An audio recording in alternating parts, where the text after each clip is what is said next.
Quel que soit mon point de vue, quelles que soient les recherches que je fais, je reviens toujours à un homme qui domine de la tête et des épaules tous les autres chercheurs et inventeurs depuis des siècles. Cet homme s'appelle Nikola Tesla. Il a dit « Si vous voulez découvrir les secrets de l'univers, pensez en termes d'énergie, de fréquence et de vibration. C'est exactement ce que j'ai partagé avec vous ici. Tout dans la création tourne et vibre, tout à sa propre fréquence de résonance. C'est pourquoi, une fois que nous pouvons identifier la fréquence de résonance principale d'une bactérie, d'un atome ou de toute autre chose, nous pouvons manipuler cet objet avec sa fréquence de résonance principale. Dans le christianisme, c'est le mot. Dans l'hindouisme, c'est Om. Les Égyptiens croyaient que l'univers avait été créé en chantant, et les premiers habitants de l'Australie, pas les aborigènes, croient que le monde a été créé à l'aide de 3 chants sacrés. Saviez-vous que notre réalité est régie par des principes anciens et profonds? Le livre « Le Kybalion » dévoile ces secrets hermétiques en expliquant le fonctionnement de l'univers. Cliquez sur le lien dans la description ci-dessous pour recevoir gratuitement votre exemplaire du Kybalion. Ensuite, il y a les similitudes phénoménales entre les 6 jours de la création dans le christianisme et le mot qui a tout créé, les 6 aspects du Homme et les 6 aspects de l'œil d'Horus. On commence à voir les liens entre toutes ces cultures anciennes et leurs histoires de création. Le son est la source de toute création. Le son et la résonance sont responsables de tout. Vous devriez maintenant savoir que le son se manifeste sous une forme physique. C'est l'exemple le plus élémentaire. Je ne m'en lasse pas. Je peux le regarder des millions de fois. Chaque fréquence a sa propre forme spécifique, la fréquence de résonance principale. Vous ne voyez qu'une représentation bidimensionnelle d'un effet tridimensionnel. Les premiers habitants de l'Australie ont une histoire de la création qui dit que le temps a commencé lorsque les êtres surnaturels se sont réveillés et ont percé la surface de la Terre. Le monde dans lequel nous vivons n'est que la réalité par défaut. Il en existe de bien plus puissantes. Cliquez sur le lien dans la description ci-dessous pour rejoindre gratuitement le portail et sauter dans une nouvelle réalité. Imaginez la surface de la Terre comme ceci, avec cette plaque de métal qui représente la surface de la Terre. Les êtres surnaturels ont traversé la surface de la Terre et l'ont créée avec 3 chants sacrés. Cette image est tirée du brillant ouvrage de Hans Jenny intitulé Cymatics. Il s'agit de poudre sur une plaque de métal. Ce n'est ni un liquide ni une gelée, c'est de la poudre. Vous pouvez voir des paysages se former ici. Sur de longues périodes de temps, des montagnes peuvent se former, des vallées, des volcans. Tout cela grâce au son de la terre qui sort de la terre. Les créateurs des symboles religieux savaient exactement de quoi ils parlaient.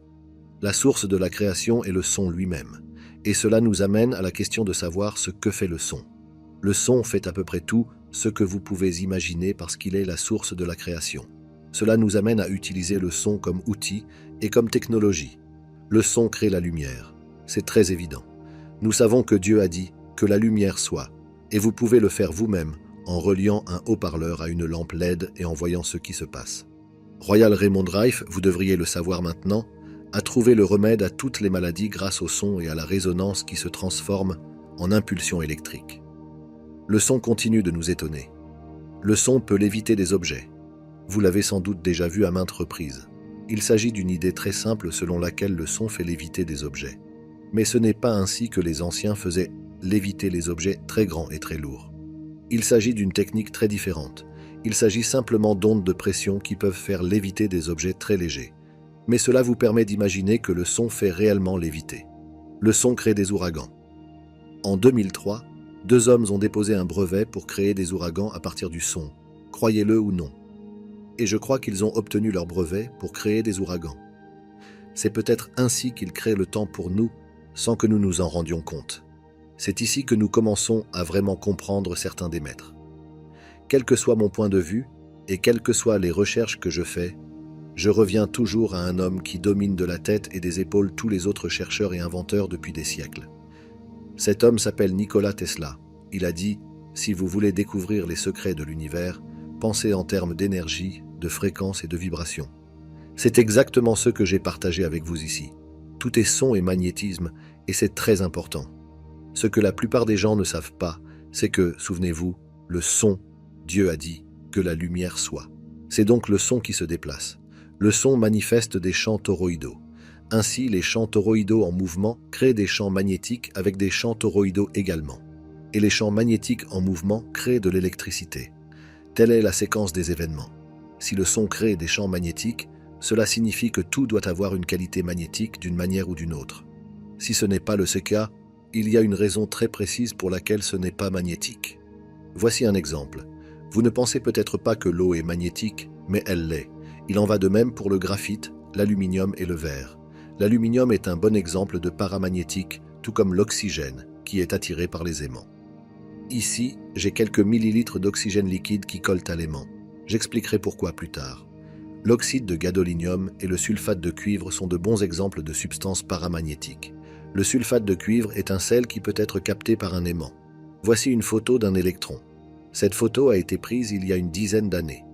On nous dit qu'il s'agit d'un faisceau lumineux ou d'un électron qui se déplace sur un faisceau lumineux. Pouvez-vous voir une particule sur cette image ? Non, il n'y a pas de particules, juste des ondes résonantes. Pourtant, on nous dit qu'il s'agit d'un électron. Voyez-vous comment on nous lave le cerveau ? Le monde dans lequel nous vivons n'est que la réalité par défaut. Il en existe de bien plus puissantes. Cliquez sur le lien dans la description ci-dessous pour rejoindre gratuitement le portail et sauter dans une nouvelle réalité. Voici ce que Nikola Tesla dit de l'électron dans une interview datant de 1928. Sur le sujet de la matière, le docteur Tesla a des opinions radicalement originales. Il n'est pas d'accord avec le concept de la théorie atomique de la matière et ne croit pas en l'existence d'un électron tel que le conçoit la science. C'est un choc pour le système, car nous pensons tous que les électrons sont des électrons. On commence à voir se dessiner un ordre du jour. Un ordre du jour élaboré par les universités et la fraternité scientifique dominante, sous la direction de ceux qui essaient de nous mentir et de nous faire croire des choses qui ne sont pas vraies. Einstein dit ceci à propos des électrons. Dans le traitement théorique de ces électrons, nous sommes confrontés à la difficulté que la théorie électrodynamique elle-même est incapable de rendre compte de leur nature, car les masses électriques constituant l'électron seraient nécessairement dispersées sous l'influence de leur répulsion mutuelle, à moins qu'il n'y ait des forces d'un autre type opérant entre elles, dont la nature est restée jusqu'à présent obscure pour nous. Il dit donc ne pas comprendre tout à fait comment les électrons naissent. Il nous dit que des millions de personnes dans le monde se font berner par l'électron qui n'existe pas. Et il a encore beaucoup à dire à ce sujet. Vous commencez à voir que les scientifiques, les inventeurs et les chercheurs des 200 dernières années se sont opposés avec véhémence à tout ce concept d'électrons et de structure atomique qui nous a été imposé par tous nos établissements d'enseignement. Nous prenons cela pour acquis et nous l'acceptons parce que nous croyons que les gens qui nous enseignent cela sont intelligents et qu'ils ne nous mentent pas. Nous acceptons tout simplement ces choses. Que signifient les cercles de pierre ? Vous voyez maintenant qu'il s'agit clairement de motifs cymatiques. C'est très clair, il s'agit de motifs cymatiques. C'est ce qu'est chaque cercle de pierre. C'est juste une représentation de la fréquence sonore qui sort de la Terre à cet endroit précis. C'est de cela qu'il s'agit. Certains de ces dessins sont cymatiques, comme du sable noir sur une plaque de métal. Mais il s'agit maintenant de pierres, n'est-ce pas ? Certaines structures sont en fait des magnétrons très distincts. Ces formes florales que l'on voit dans les cercles de pierre signifient qu'ils ont construit un magnétron géant. Des magnétrons qui peuvent couper le métal en une fraction de seconde. J'ai demandé à 2 scientifiques spécialistes des magnétrons quelle quantité d'énergie un magnétron de 40 mètres de diamètre pouvait générer. Rappelez-vous qu'un magnétron minuscule peut créer autant d'énergie qu'un faisceau laser qui coupe le métal en une fraction de seconde. Il fait littéralement fondre le métal. La réponse a été qu'un magnétron de cette taille créerait plus d'énergie que toutes les centrales électriques de la planète réunies. Nous avons des milliers de ces magnétrons en Afrique australe, des milliers. Ils produisent tellement d'énergie que c'en est fou. Nous le savons parce que nous l'avons mesuré.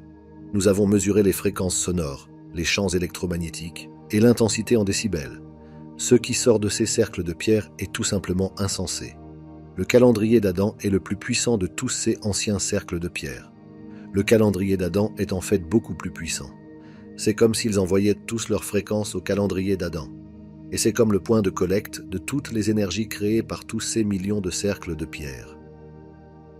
Ce que nous avons au calendrier d'Adam est donc un effet toroïdal très net, et il est encore vivant aujourd'hui parce que nous l'avons mesuré.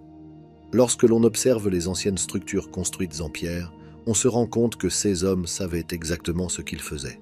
Ils ont compris que la pierre est un outil qui porte en lui une capacité de stockage de l'information. C'est une source d'énergie. C'est pourquoi ils utilisèrent la pierre, non pas parce qu'ils étaient stupides, mais parce qu'ils étaient très, très intelligents. Nous sommes les plus stupides, mais nous rattrapons rapidement notre retard. Il est désormais évident que toutes ces structures anciennes, des pyramides à Borobudur, sont d'anciennes machines. Il s'agit de machines géantes, construites en pierre, en substance cristalline, pour créer ou exécuter des fonctions spécifiques. C'est juste la fonction que nous n'avons pas encore comprise. Elles sont alimentées par le son de la Terre et activées par le mouvement du Soleil. Je veux dire, c'est sacrément brillant, si simple.